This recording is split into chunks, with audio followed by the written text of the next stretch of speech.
Hello friends, आप सभी का बहुत बहुत स्वागत है यूट्यूब चैनल ज़िंदगी विदंशिका में। फ्रेंड्स, मैं हूं आप सभी के साथ यूट्यूब चैनल ज़िंदगी विदंशिका की होस्ट आरजे अंशिका चतुर्वेदी। और फ्रेंड्स, मैं उम्मीद करती हूं कि आप सभी बहुत अच्छे होंगे।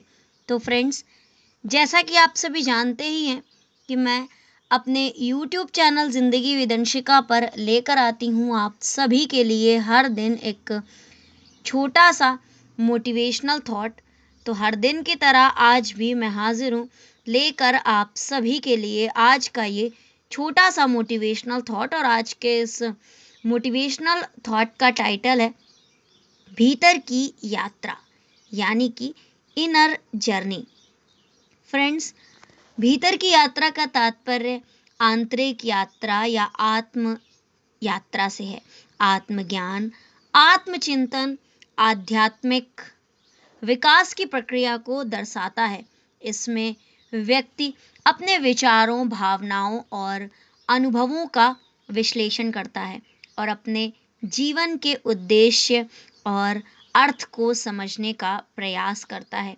आंतरिक यात्रा में ध्यान और चिंतन, आत्मविश्लेषण और आत्मज्ञान, आध्यात्मिक प्रथाएं और अनुष्ठान, व्यक्तिगत विकास और आत्म सुधार जैसे तथ्य शामिल होते हैं।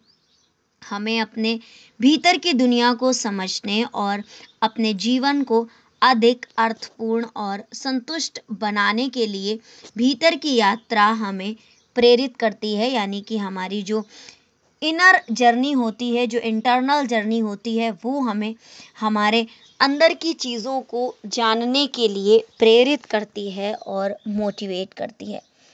आज का समाज अशांत और असंतुलित है और इस स्थिति से उबरने का एकमात्र उपाय साधना और ध्यान है। साधना करने वाले व्यक्ति को जीवन में आनंद और समस्याओं से मुक्ति का अनुभव होता है।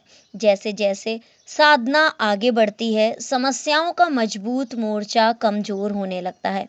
साधना का मुख्य उद्देश्य आनंदमय और संतुलित जीवन जीना है। साधना के माध्यम से हम एक ऐसी स्थिति बनाना चाहते हैं जिसमें चेतना, बुद्धि शुद्ध और स्पष्ट रहे और उसमें बेचैनी के अंश बिल्कुल भी ना हो। ये समस्याओं का सामना करने का एक बहुत ही प्रभावी तरीका है। अपने विचारों को संयमित रखना अपने आत्मसम्मान को बढ़ावा देना है और हमें खुद से प्यार करने का अभ्यास कराता है। अपने आप से बातचीत करना और अपनी भावनाओं को सुनना, अपने अंदर जो इनर क्वालिटीज़ हैं, अंतर्निहित जो डर है, उसको व्यक्त करने का एक बेहतर उपाय है।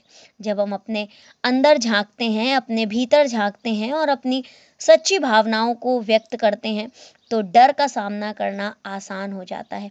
कई बार लोग सीधे रास्तों पर चलते हुए भी भटक जाते हैं, लेकिन जब भीतर और बाहर का मन एक रूप होता है तो भटकना हमें परेशान नहीं करता। भरोसे और इंटरनल एनर्जी, यानी कि जो आंतरिक ऊर्जा है, उससे जुड़े कदम हमें सही दिशा में लेकर जा सकते हैं और लेकर जाते भी हैं। बेचैनी हमें अपनी ही नज़रों में कमज़ोर बनाती है और गलत रास्तों पर बढ़ने के लिए प्रेरित करती है। ओशो कहते हैं, भटकता वही है जो अपने भीतर की यात्रा करने से डरता है। आलस्य और प्रमाद को दूर किए बिना आत्मनियंत्रण संभव नहीं है। हमारी कुछ मौलिक इच्छाएं होती हैं और यदि हम उन्हें समाप्त नहीं कर पाते तो उन इच्छाओं पर आधारित जटिल इच्छाओं को समाप्त करना भी कठिन हो जाता है। इस प्रकार साधना और ध्यान के माध्यम से हम अपने भीतर की यात्रा कर सकते हैं जो हमें शांति और संतुलन की ओर ले जाती हैं। तो फ्रेंड्स, बस इतना सा था ये आज का छोटा सा मोटिवेशनल थॉट, भीतर की यात्रा, जिसके अंतर्गत हमें अपने अंदर के मनोभावों को जानना चाहिए। आज का समाज जितना ज़्यादा अशांत और अनबैलेंस्ड है, यानी कि असंतुलित है, इस सिचुएशन से उबरने का एकमात्र तरीका है साधना और ध्यान। साधना और ध्यान तभी संभव है जब आप एकांत में रहें और अपने आप को जानने का प्रयास करें। अपने आप से बातचीत करना शुरू करें। और जब आप अपने आप से बातचीत करना शुरू करेंगे तो निश्चित तौर पर आपकी जो बेचैनी है वो दूर हो जाएगी। कई बार बेचैनी के चलते हम गलत रास्तों पर भी बढ़ने लगते हैं, लेकिन जब हम अपने आप को जानने लगते हैं, अपने आप से बातचीत करने लगते हैं, तो बेचैनी ही हमसे दूर हो जाती है। तो फ्रेंड्स, इसी तरह से मैं लेकर आती रहूँगी अपने यूट्यूब चैनल ज़िंदगी विदंशिका पर और भी ढेर सारे मोटिवेशनल थॉट्स। तो देखते रहें मेरा यूट्यूब चैनल ज़िंदगी विदंशिका। Thank you so much, thanks for watching and thanks for supporting. Bye bye and take care.